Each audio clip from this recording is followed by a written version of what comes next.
Hi there. This is Ron and Cyndi Gula with the Gula Tech Cyber Fiction Show. Today is another great episode. We actually have our first guest from the entertainment business from Hollywood.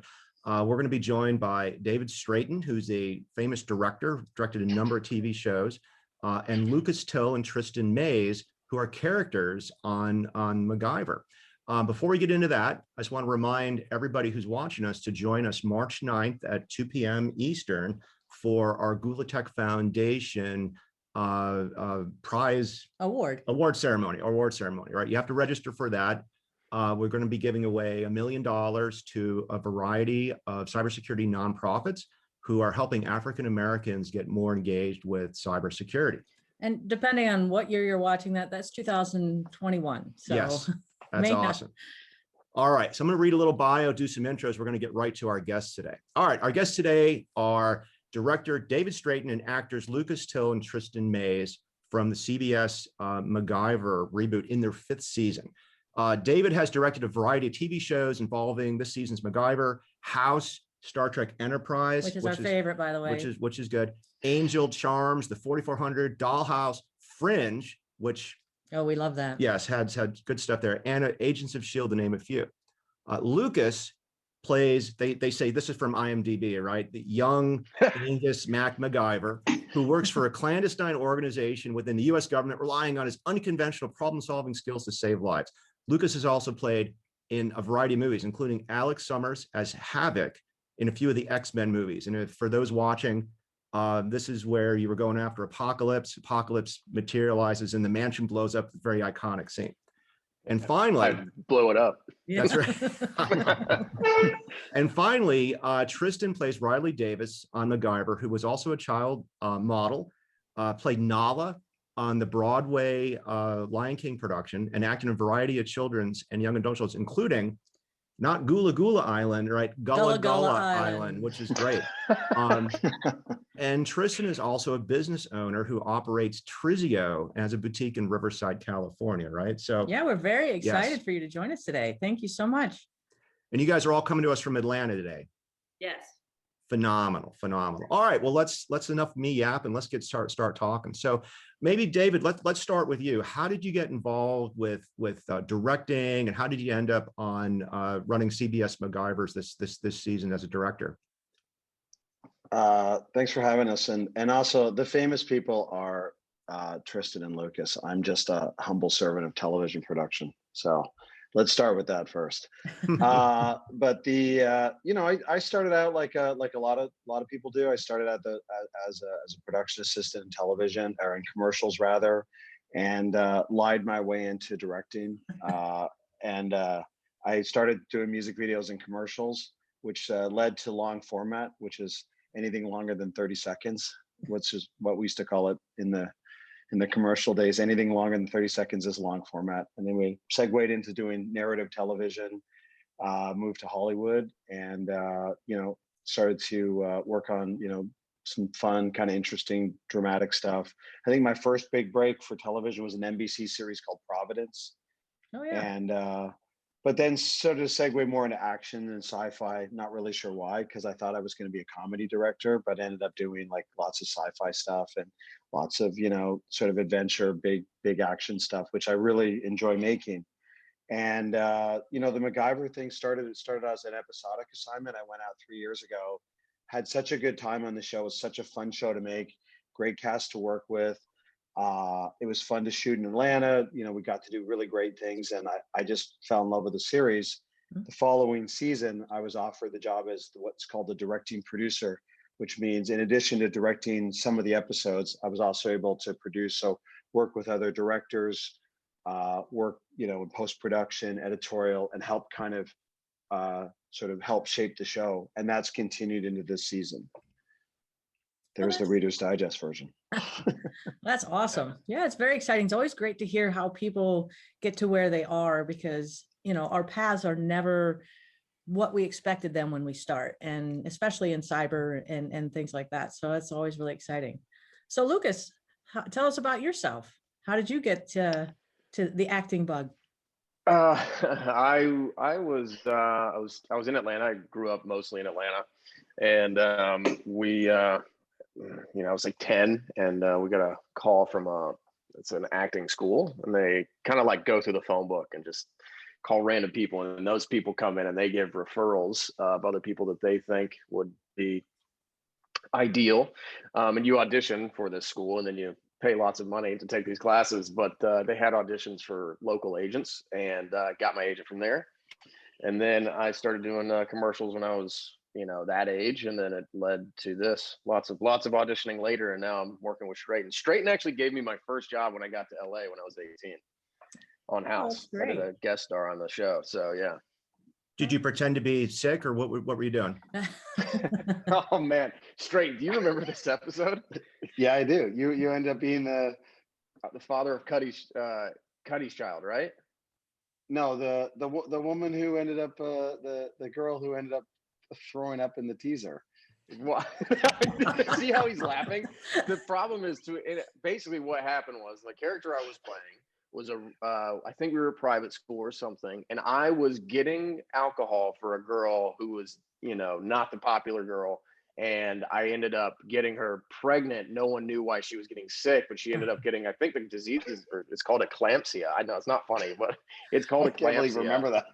And only on the Gula Tech Cyber Fiction Show, right? Yeah. I know. So anyway, as long as the shorthand is that she ends up dying, but the baby ends up going to be the characters on the show. She adopts the baby, Cuddy, right?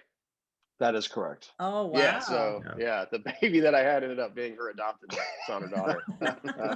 Excellent. Well, we'll talk a bit more about House too, because that's another show where that made the diagnosing of medical stuff kind of interesting at the same time. Totally. So that's very cool.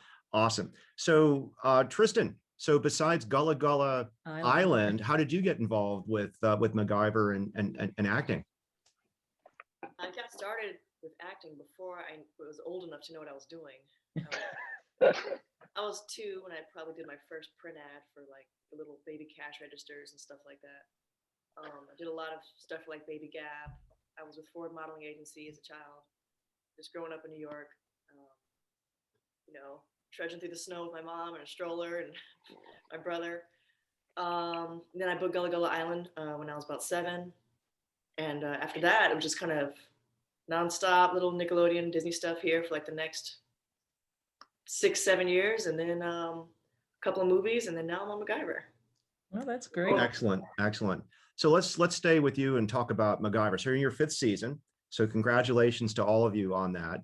But when you were pitched this character, it's a female hacker, who's the lawbreaker, good force for good. You've had a really interesting, kind of plot. What were your reactions playing a hacker? Honestly, those were the roles that I always thought were the most fun whenever I watch action movies and stuff like that. And I feel like I spent so much time mimicking lines from, Tank and Link on Matrix and legendary hackers.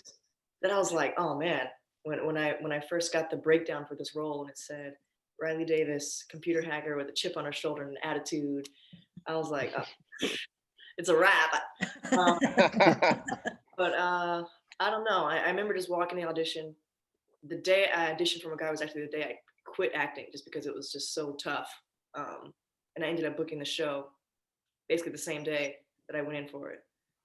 And man, everything's changed since then, but it's been an honor playing a role like that, just getting to be myself, but also, honor those who really are involved in this field, to those who really do those things. And, every now and then when there's like a word or something I don't understand, I'll Google it, because I don't think it makes sense to just say lines if I don't know what I'm talking about. I'll Google it and educate myself on what these terms and these things actually mean, because, it helps me perform better if I actually know what I'm talking about. And then of course I'm learning something along the way. And I think playing a computer hacker on a show, it's only right that I honor those who really do this for a living and do it right. That's great. Like, what's something that surprised you that you learned that you were like, oh yeah, I had no idea, or I never thought of that? You know what? I've been hacked a few times. Oh, so getting this role was kind of exciting to me because now I wanted to figure out how the heck they do this stuff. And there was a couple times season 1 where I had to say something about a rainbow table. Yeah. I Googled that and I found out a rainbow table is basically like a software that they use to just input passwords and numbers and letters over and over and over and over and over again until each digit hits. And eventually that's how they can get your whole password, because this thing will just go for hours and hours and hours until each digit hits correctly. And then next thing you know, they're in your email. I was like, holy crap. Did it change? Did it change your activity? Did it change how you actually, operate in your personal life? Absolutely. I mean, I had already done a lot to keep myself from being hacked again, using emails with crazy names that made no sense. No one can ever link it to me, and passwords that made no sense that even I can't remember, just so I wouldn't have that problem again. But yeah, definitely being on the show has given me a lot of insight on how deep this stuff actually goes. And I still don't even know the half. We're just scratching the surface, but it's definitely helped me be a little bit more aware of, security as far as emails, text messages, stuff like that, how easy it is for people to hack, IP addresses, making sure that no one ever sees those little things and that, so they can't have your IP address to your laptop. Like you just don't think about those things in daily life. So that's phenomenal. So we are trying to get people to think about that, which is good. One of the things we want to get people thinking about is joining the cyber industry. So you came out as a child actor. Have you had young women, young girls say, hey, I've seen you on TV. I want to go work for the CIA. I want to go work at the NSA? Actually, about 3 years ago, I was able to go to Boston, or no, it was Philadelphia, actually meet with a big group of girls who were part of the STEM institution, where they're learning about science and engineering and coding and stuff like that. And I spent the whole day with these girls at the Science Center in Philly. And they had all watched the show. They all watched the show. They were huge fans of my character. And I got to talk to each one of them individually and find out, what fields they're trying to go in. And it was a very diverse group of girls. And it made me happy to know that so many young girls were actually interested in coding and science and technology and stuff like that. And for them to know that they're not any less cool by being interested in these things and actually wanting to pursue these as careers. And aside from that, just our fans that watch the show, I get messages almost every day from girls who are saying that they started the show and they were just barely interested in coding, and now they're in different schools for coding. Some of them have graduated, some of them have careers now in coding, just because they just feel more confidence now. They feel more confident that they can actually achieve that goal. And so yeah, I think that I've made an impact, and I didn't realize that, but I did. That's awesome. That's amazing. That's why we really want to talk outside of our industry, because a lot of times what happens is cyber people talk to cyber people about cyber things, and the public is not engaged. And so we're really trying to do different things in different ways to get that. So that's incredible. That's great. Keep up the good work. So let's talk a little bit. This is kind of just a conversation for everybody. So MacGyver is the ultimate hacker, whether he's putting together eggs to make sulfur and fly balloons, like hack in the traditional sense, but also cybersecurity, cyber hacking is part of the show. So how do you guys feel at this point about, cyber's representation just kind of in media, right? We don't have like the Top Gun moment, kind of asking people to be naval aviators that the same way we're asking people to go be cyber. So how do you guys feel about just how it's represented and what the plots are? Are you talking about on our show? Yeah, on your show. Yeah, it's this is definitely I think Tristan could answer this better than I can, but it's I think it is. We do a really good job of it. What's important is understand. I mean, you can't do our show nowadays without that character, without back in the day. What was it, 80? Yeah. What was that? Yeah, we can't do a show like ours without bringing in the technology aspect of it, because that's our world now. Exactly. The original was in '85. They didn't have as much. They didn't have internet. Just floating around all the time. So Atari. Yeah, exactly. That was it. So like Riley's character is essential to the show. You can't have that without it. So I think with that being said, though, we, I think we do a really good job, but I agree with you that a lot of the times, like you're trying to pitch a real storyline that happened, it just doesn't sound that great, and that's the challenge. And Straiton and I talk about this a lot, like how do you shoot something to make it look dynamic? And I think especially this, we have an episode coming up with Tristan, and I was like, wow, that looks really cool and important. And I still don't understand exactly what she's doing, and I still think it's cool. So in one of the episodes, Tristan's character Riley's mother is kidnapped, and she's forced to hack into the NSA to steal this cyber weapon called Cannibal, which then is being used to perhaps start World War III. So I don't know, maybe David, can you remember? I don't think you were directing back then. How do you set something like that up? Because that's very real world, right? That could happen. Right. That's crazy. Well, that episode was so long ago. I was still a little baby when they shot that one. So, I don't remember that one. so that's long before my time on the show. But I think the fact that you take that into, if you game that idea forward where you could get into a system and cause a lot of havoc, I think that to me is the stuff that's super scary. I mean, we take it lightly a lot of the time, like, bust open the back of a server and we hack into it, or Tristan's character dives in and plugs in. But the fact that, someone can take control, let me rewind. The cool and dangerous thing about entertainment is we lay something, whether it's a rocket ship from Jules Verne Voyage to the Moon, or whether it's the telecommunicator on the original Star Trek, and somehow the world catches up to what we as sort of fiction people make.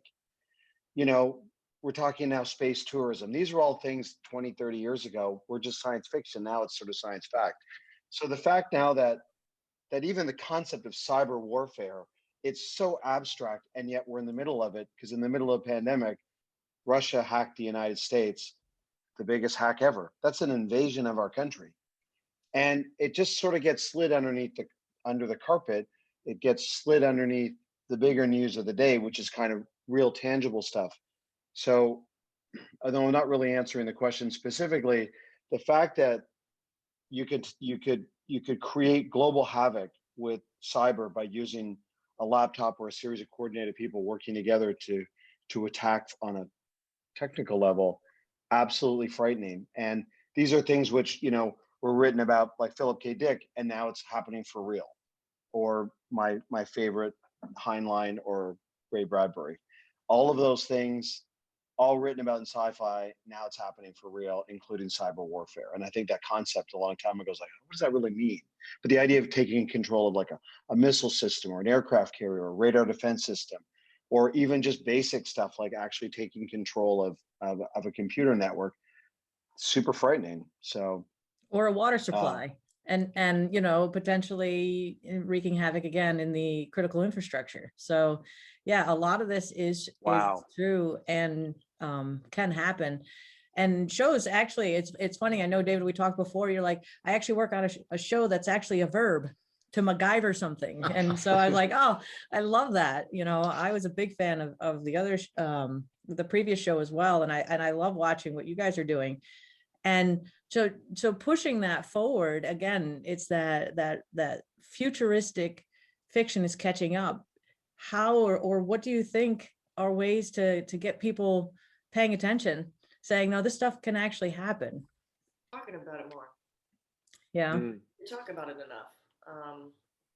You don't see that stuff on the news a lot. You don't see it on social media enough. That stuff is kind of buried and hidden. I think if we just start talking about it a little bit more. So yeah, one that's a good thing. point. I mean, just having like what I'm watching it happen right now. You're talking to Tristan, talking about all this stuff, and Tristan, I never heard that story about you spending time with those girls and hearing those stories. And I think that is you can't underestimate your impact as playing a character on a show. Like, I don't know what the hell I'm doing on the show half the time, but people think it's really cool. But this is an example of, getting on this podcast, talking about it and playing the character and then making it look cool, because Tristan does a good job with that. So I think that's how it happens. Me and Lucas, the other day, we, a couple of people enlightened us to this kid on, TikTok who Mm. had to try one of Lucas's biggest hacks, which was these glasses that were allowed him to get past security when they couldn't see his face, but he could just walk by like a normal person, no disguise or anything, but just as long as he had these glasses, it made the security camera, basically, it distorted his face. He tried it, and it actually worked. And those are things we have to be careful about on the show, because we are accurate only to a certain extent, and then we can't go too far because we don't want people actually trying these things. But the people who actually know how to do this stuff are aware of that, so they don't really say anything, but they know that we're right there. But that was actually one of the experiments that he actually tried, and it worked out. So do you have like Yeah, either a technical advisory team or somebody who says, you should try this, it won't work, but maybe this will be good Hollywood? Do you have any advisors like that for the show? Yeah, see this guy, Rhett Allen. I don't know if it's Elaine or Allen, but anyways, yeah, the writers consult with this guy. He also will do like when we live tweet with the show, he'll be up in that group talking about how stuff works and yeah, so there's a guy who actually does all that. Oh, that's great. That's excellent. So there's a lot of stuff that the show gets right about cyber hacking in the nation state, which is so like, but there's some stuff that's like close. So you guys work at a think tank, but you're really working for the US government. And the funny thing is most of the cyber think tanks we deal with are just loaded with ex-government people. So it's like really, really close to reality. I don't think they do the live hacking in the basement or send people out. But then other things like every now and then, like hacking into the NSA and stealing 200 gigs of data and not knowing the amount of data, that happens every day. Like that's really, really realistic. People get stuff stolen all the time and they don't know who took what. Not specifically the NSA, just to be clear. Yeah, not every day on the NSA. We just want to be clear. How about like from social media? Like, do you ever get people criticizing, oh, that's not realistic, or you can't smash a laptop and take the hard drive out and read its contents or anything like that? Any haters out there, anything like that? Really rare, honestly, and it's usually the stuff that we already know it's ridiculous. That's kind of part of MacGyver, making a bomb out of bubble gum and stuff. That's kind of part of it. So when they say that, I'm like, duh. But the serious stuff, we really don't have haters. We kind of did in the beginning, people who were just skeptical about a reboot, but they've kind of fizzled out and have kind of become fans of the show too. I mean, of course we do some stuff that's not realistic, but who cares? Wow. Well, that's exactly.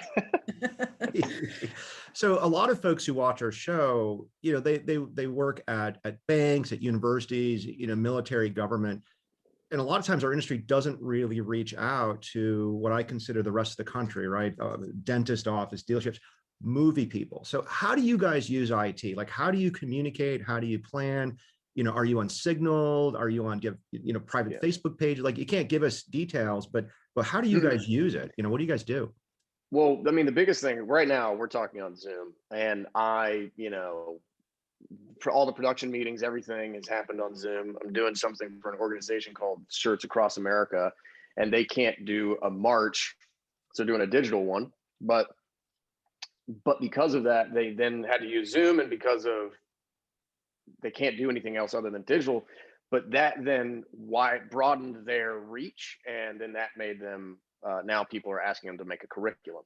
So it's interesting how Zoom is the point that I'm trying to make. That's like the biggest thing that's kind of blown my mind. It's not, and what its reach is, what you can do, So, but Zoom is one of them. Straiton, Tristan, pick it up. So we're doing some really fun stuff now that I think is really, and I'd like to think we're being fashion forward. To Lucas's point, obviously we're doing Zoom, but we have one character who is based out of Los Angeles and for a variety of reasons can't travel. So what we've been doing is we hire a crew and we film her on location, sometimes against green screen, and we're directing via Zoom. That's a whole new experience to be able to talk to someone, light and direct, set up camera. The cinematographer and I are both on Zoom, talking to a crew in LA, and we're giving notes and directing remotely. Super weird. It's like running the Mars rover. You make a move and then suddenly 2 seconds later something happens. So that's really cool. So that I think is brand new and very tech oriented. And if it wasn't for Zoom and all these other applications, we wouldn't be able to do that. The other thing we're doing now is Danny Davila, our production designer, and I are really big into the Oculus. So we use Oculus. Yeah, this is crazy. So we set up, what we do is we'll scout locations where we're going to film, and then we'll send a guy out with a 3D camera, and he'll create 3D models of the 3D photographs of the set. So we can sit back home afterwards and look at a set. We can go back to the set after we've scouted it or we're talking about it and put on our Oculus glasses. So all our standing sets, like the home base you see on TV, the Phoenix Foundation, Mac's house, Riley's apartment, we have them all scanned, and you can go into any of those rooms and walk around. And one of our cinematographers is really into it. So she comes up with ideas. Terry Siegel comes with lighting ideas by just kicking back at night and going through all the different rooms and coming up with new ways to light. That's really cool. And we're, I think, leaders in doing that. You know, if we can save getting in the car and going look at something using Oculus, awesome. Oh, that's great. Yeah, we are constantly finding the benefits of, you know, unfortunately we have the pandemic. However, now as technologists, everybody else is kind of catching up to the technology that's been available that we've been able to take advantage of and to that, but it's going to have such a ripple effect. People are not going to be traveling more. People are not are going to be able to take advantage of those type of things. But in the future, do you see the technology pushing what and how you work even further? I hope a lot of this stuff gets better. I mean, last night, I'm in New York City right now. The colorist for the next episode that we're working on is in Los Angeles, and cinematographers in Atlanta. And we've got all our iPads calibrated so that we could do color grade. So the fact that we could just sit here and play with the color and change things and talk about things and experiment with things real time, that's only going to get better. And it means not having to drive across town to go to a color session. So those things I think are exciting. Right. And one of the benefits which have come out of COVID, being able to edit now, not having to go to the edit suite. I didn't like it initially because you don't have that sort of one-on-one, but I like it now because I can sit with the editor and again, work real time. And I just think that stuff's going to get better. I think that the scouting using Google Earth and 3-dimensional scans of locations, that's all just going to become more and more available as files get created and that database gets bigger. So those are the kind of the geeky things that I love. And if I don't have to get in my car and I can do a real-time color grade on a calibrated iPad, awesome. I keep pointing to this because it's right here. See, awesome. Look at this thing. Tristan, you're right, David Straiton. Isn't it crazy how much of that stuff, and initially, like you said, the one-on-one that you don't get to do, and I could imagine that would be frustrating at first, but I've gotten really used to. I mean, I just did ADR looping and voiceover in my closet the other day. The only problem I had was I would get one cue done and my internet would go down. So, but we worked faster. But I'm just really surprised at how much, and this relates to tech because of how much it will lend itself. We basically would never have practiced these practices. And now that we have, we're all kind of like, hey, I think we can make this work. We still have the option after the pandemic is over to go in person if we really need that. But to be able to, you know, delegate from far away, I think is going to be a blossoming industry or it's probably already there, but I think it's going to be more useful because we never would have leaned into it this hard before, but now everyone's kind of like, I kind of like this. Yeah, Cyndi and I really feel that this pandemic, although it's a horrible pandemic, it has really brought people together a lot more from an IT point of view. Yeah. You know, mom and dad are now the IT department, and everybody's realizing that when they pass out these Zoom, you know, links, they can get, you know, porn bombed and all these kind of different things. So it's much more forefront. Tristan, you mentioned that you were hacked a couple of times. How are you securing yourself? I mean, do you have to get fake, you know, Twitter accounts or you know, stuff that doesn't say your name, that kind of thing? Yeah. I immediately just switched and made new emails with crazy names and passwords with stuff I have to write down because I can remember it. Stuff that just they cannot figure out even with the rainbow table. So I don't know. That's kind of all I was able to do, and of course, just I mean, it was weird. They hacked me so far. They were sending me Amber Alerts on my phone, telling me that they knew exactly where I was. And like, when you get an Amber Alert on your phone that says, there's a car and a license plate, keep an eye out for this car and stuff like that, or like a storm watch. They were sending me Amber Alerts saying, we know where you are, do this for us, and we won't post all of your stuff. Like, and they were like, these words are popping up big on my phone. It was like ringing in my room. This is nuts. Yeah, it was absolutely nuts. I ended up finding out it was just like a bunch of 12-year-old boys. What? Yeah, so they ended up calling me over and over and over again, and I was really scared. I was in a different state visiting a friend, and I was certain that it was just like a bad group of people that were on the way to find me. And they called me over and over and over again. I ended up answering the phone, and they tried to talk in a distorted voice, kind of like Jigsaw on Salt. And what they said, they were like, Tristin Mays, we've had our fair share of fun now, and we'd like to give you your life back. All you have to do is write these 3 words on your forehead and post it on Instagram, and we'll give you all your passwords back.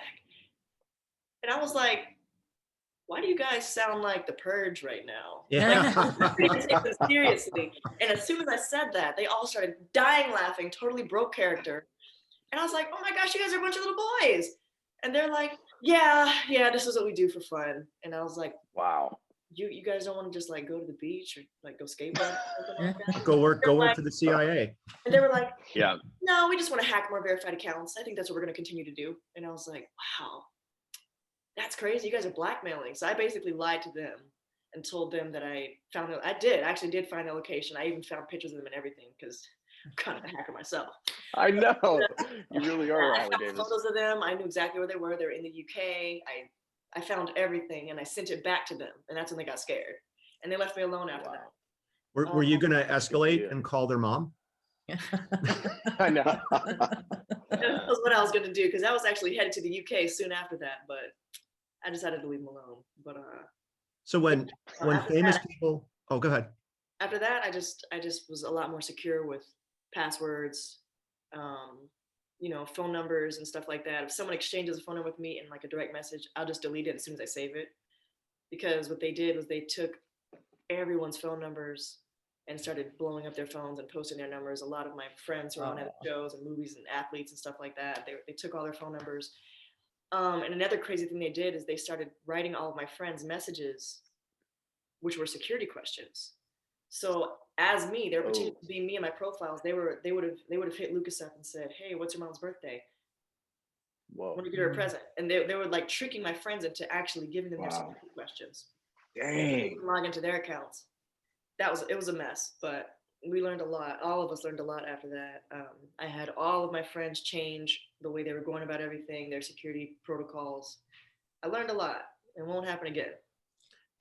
Yeah, that whole social engineering hits too close to home for a lot of people. Cindy's father had somebody call up and pretend to be one of the grandsons. Oh, you know which one, that kind of scheme. And he was able to figure it out. So after 20 years in cyber, we educated somebody, which was good. But so when people break in and they steal documents, we call that doxing, right? And it can happen to politicians, happen to people, famous actors, actresses. But probably the biggest dox of all time was the Sony hack. So when North Korea hacks a movie studio and outs all that email from all that stuff, how did you guys react to that? How was, what happened to the industry there? I'll tell you how I reacted, and it's pretty silly. And I keep this. I have a rule, which is don't drink and tweet. Okay, don't do anything on social media if you have a few drinks. And it was the one time I kept it, and I can look back, and I never do really. But I got on, and I'm pretty sure. Like, what did it end up being? Well, I immediately assumed that there was something that was like, why are we giving into? Because we like pushed the release date or something. It was the interview. It was the interview, and I was like, why are we, Kim Jong-un is a terrorist, blah, blah. I got on there, and I said all this stuff that was so ridiculous. And then the BBC actually requested to do an interview with me about how I felt. But then what did it end up being? What did it end up actually being? So it actually was. Yeah. I think it was. So I was right. So this is the funny thing in cyber. Like even now with the Russian solar wind stuff, you never really get like it was like the end of Clue where someone so did it, and it takes 3 or 4 years later, and then it's Right. going to be, you know, something the Department of Justice kind of releases and says, here's who we want to indict and whatever. But in the interview case, they actually came out and they've got the actual people in North Korea, they've got that kind of stuff. But it's Wow. obviously not that exciting because we don't remember their names or anything. Right. That's what's so crazy about it. But I think it's important to again, I sound like a broken record, but I have people who are like Tristan playing these characters, make it more exciting. Also, that show that you guys have been talking about, Stray Dog and Tree. What's the one that the hacker show? Tehran. Yeah, we haven't watched that one yet. That's on our list. They said it makes some it of the look things real in- dynamic. Yeah, Sorry. what are some of the things in Tehran that you guys like? You said something earlier that I think is important. You said two things. One, you said the Top Gun thing, and I'll get back to that in a second. And the second thing is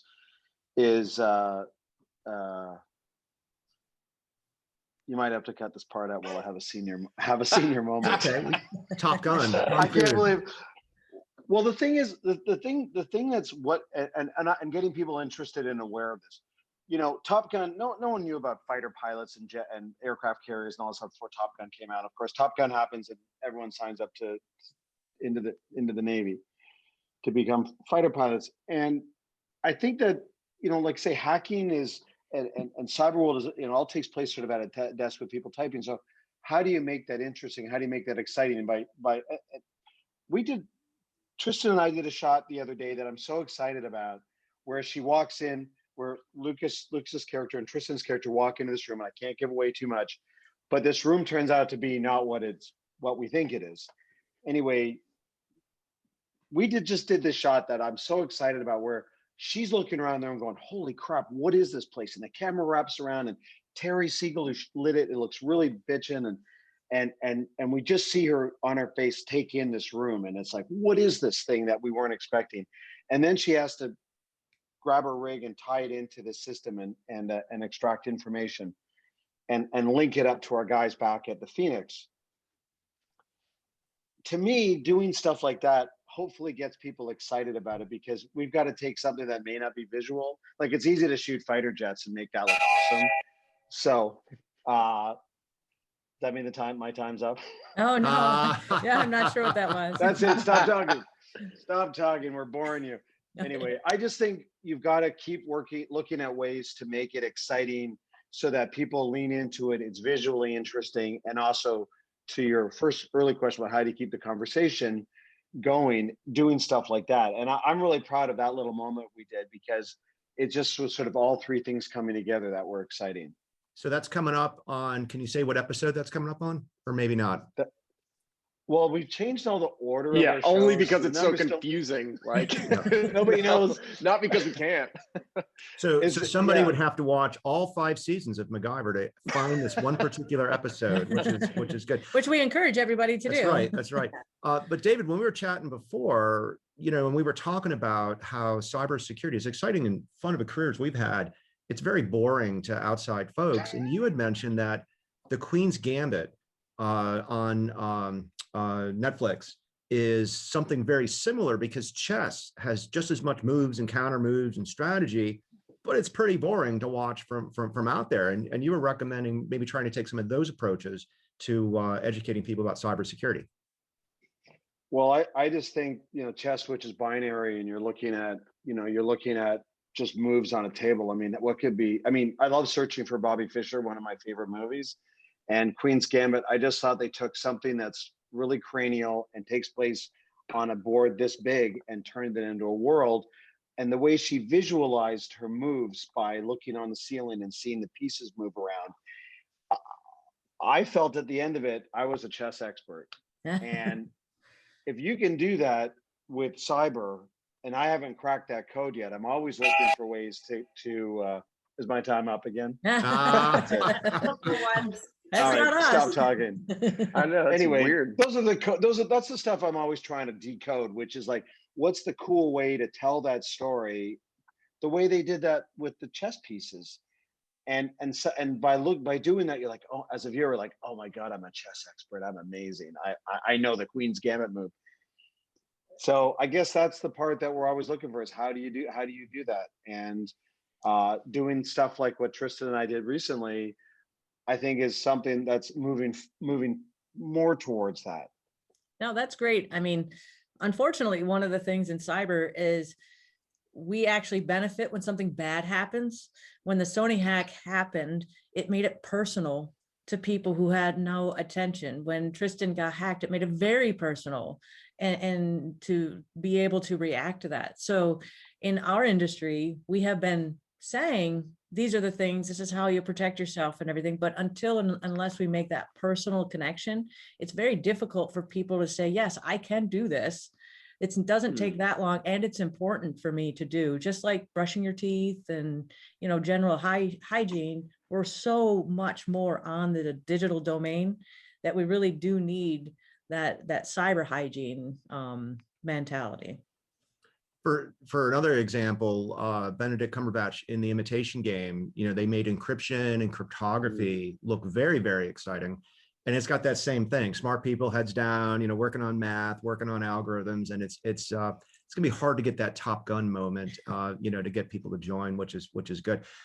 Maybe let's close out and just talk about the future a little bit. So the future of entertainment, the future of your digital likenesses. How do you feel about your image and people like, you know, George Lucas, you know, resurrecting Carrie Fisher for Star Wars? Like, is there going to be a 20th season of MacGyver where, you know, a computer's, you know, doing your roles, you know, that kind of stuff? Yeah, I'm definitely torn. I mean, just logically speaking, if there's any rate of progress with stuff gets better and better, then I think that it's a conversation. But right now, I'm not very, oh boy, risk my whole career by saying I'm not very impressed with what we have so far. I think it's very limiting to the performer. It's not something that's, no one's going to get nominated for an Oscar for the performances that they brought out digitally so far. It's not something that it takes me out of it. When Grand Moff Tarkin was in I think it was Rogue One. I was like, yeah. CG, man, it just takes my eyes off. It distracts me. So it's like, on one hand, and the other thing too, even if, like, I think I saw something, and I may be wrong, but even Little Mermaid, I saw pictures and videos of them, you know, these actors dressing up, and they even dressed up, and they had either screens behind them that looked kind of like what they were doing, so that the artists they had something to draw after. Mocap still involves a human being acting. So I don't think that actors will ever, obviously this is personal because I'm like, I'm never going to be obsolete. I'm never, but, and I would say that, but I think we at least have a really long time before anyone needs to be really worried about it. But also when you see the deepfake stuff and on YouTube, people doing it, it's crazy. It's so good. But hopefully it'll be a long time. Hopefully we can all get our retirement funds ready before that happens. Yeah, Riley, what are your thoughts? I mean, you've been photographed. Riley, Tristan. Oh my gosh, yes, you're in character. Come on, I'm hacking you right now, Tristan. So your Riley character, I mean, do you see that? You know, you could be going a lot further. There's spin-off, you know, concepts, there's things like that. But you've also been photographed as a model since you were a young, I can say girl, right? Young girl. So how do you feel about this sort of digital footprint and managing that? It's kind of scary. You know, sometimes they'll put celebrities or musical artists that have passed away, like Tupac and Nate Dogg, they'll put like a hologram performance of them, and they'll perform a full show with thousands of people, and it's just a hologram. It's kind of terrifying, only because they don't know it. But I don't know. Like Lucas said, there's a lot of work to be done before we get there. If that, You guys, oh, go ahead. if something like that ever is to happen with me, I would just hope that I have full control ahead of time of where it's going to go, how it's going to be used, what my family is going to get from it. You know, I just would want it to be done right, if at all. So yeah, hopefully it's a long time before I have to worry about anything like that. Do you guys remember the Ready Player One movie? One of my favorite. Yeah. Did you guys read the book? Yes. Okay. No, so I did not. All right. So in the book, there's a new type. A book. Of, What's a book? There you go. There you go. It's something you can read on your iPad. So in the book, there's this new type of entertainment where they combine virtual reality and movies like war games, and the game is that you go in and you play a character and you have to do the motions and the lines, from that stuff. It's the ultimate kind of like fanboy or fangirl kind of experience. I think that'd be a huge kind of thing where your digital likenesses would have to be very realistic and, sort of captured, for what you're doing right now. So that's really interesting stuff. Crazy. That's a great idea. It is. It wasn't my idea. I read it in a book. That's true. With what's, sorry, go ahead, David. No, go ahead, Lucas. Well, I was going to say look at what you're doing with Tech Scouts, and I love VR. It took me until the Oculus Quest, the one that I think Tristan, didn't you buy one too? Yeah, you made me one, and it's the best ever. Okay, so I'm gonna get you on our link so you can see our sets. That one's, if you were to, all you would do is shoot with a 3D camera, right? The same way. I don't know if it would work that way, but something you can do that, or at least that'd be mocap. Then you could, you know what? I'm going to talk about this after, just in case anybody steals this idea. But I think it's cool. I think you can do that right now, at least in a, primitive sort of ways first. That's such a good idea. The stuff that's where I think the actors are safe. Directors might be on the endangered species list, but I will say the one thing that we're starting to do that I'm also excited about, and this is the stuff that's just going to get better and better. We're we still do driving stuff, for example, with rear screen projection. I mean, it's as old as the Doris Day, movies where you see her driving across the Golden Gate Bridge, with the big old movie screen behind her. We still do that. And it's an economical way to do driving stuff. But now we're going to start starting actually next week, the next episode, we were using digital projectors. We're now going to full LED screens, high-res LED screens that connect together like Lego, so we can shape those around the car and create reflections, and we can pump in whatever kind of backdrops we either shoot or create digitally. Mostly right now, they're just shot background plates like cars driving through forests and deserts and so on. But the LED set extensions that will enable us to only build part of a set and then be able to extend that world.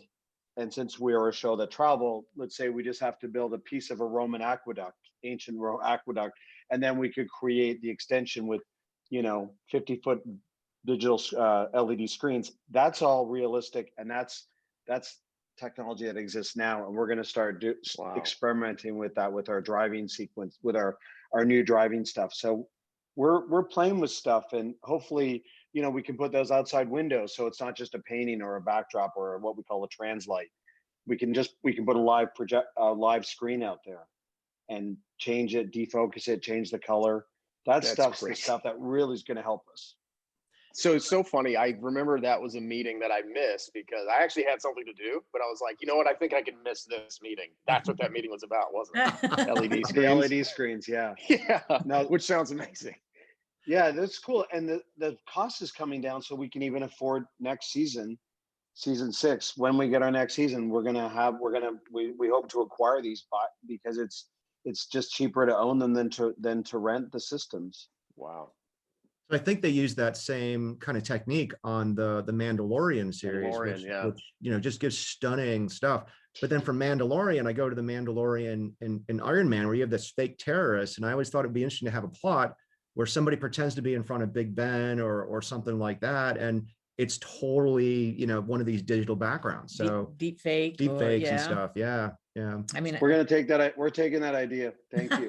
Oh, good. Yeah. Good. Season 7 after season 6 is funded and renewed. No, we're gonna do that. That's great. I like that idea. Awesome. Well, hey, let's kind of close out, and if you could just feel free to tell the viewers where can they go to find out more of you. If you got Twitter handles, anything else you got going, like Tristan, I never asked about your store in California. So where can people go to learn more? Well, you know what? That's not necessarily something I'm doing anymore. I did it for about 10 years straight when I did live in California. But I kind of had to wrap it up when I booked the show and moved out to Atlanta. But yeah, I had a business. I had a store for a little while where I sold purses and handbags and jewelry and stuff like that. And then we merged over to online. I had like a boutique online. But yeah, I'm not really doing so much of that anymore. I'm kind of on the East Coast now. So where can people follow you online? Well, we're all on Instagram. Tristin Mays on Instagram. Lucas is Lucas Till on Instagram and Twitter. I'm Trizio on Twitter.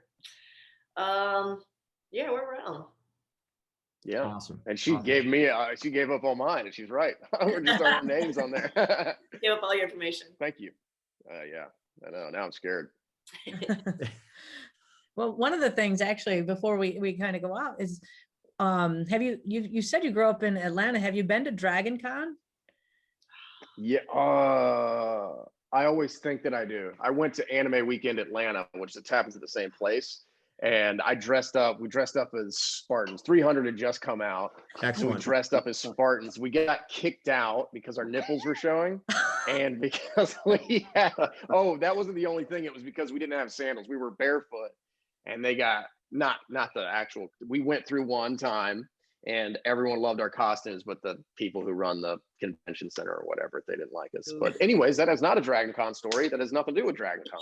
But I always get invited to go, and we're usually working, and I'm tired, and I just don't have the energy to, which sucks because it seems like a lot of fun. Yeah, we went once and we were blown away. That's probably one of the better cons on the East Really? Coast for that stuff. Yeah. A lot of cosplay. Yeah. Not a lot of nipples. So that's probably got. I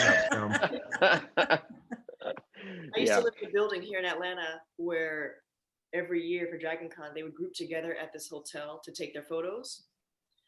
And so right outside of my window, I'd be able to see where they'd all pose to take their photos. And they had like times where like all the Deadpools would come out and take their photos. Oh yeah. Spider-Man. I know exactly. There's a big long steps.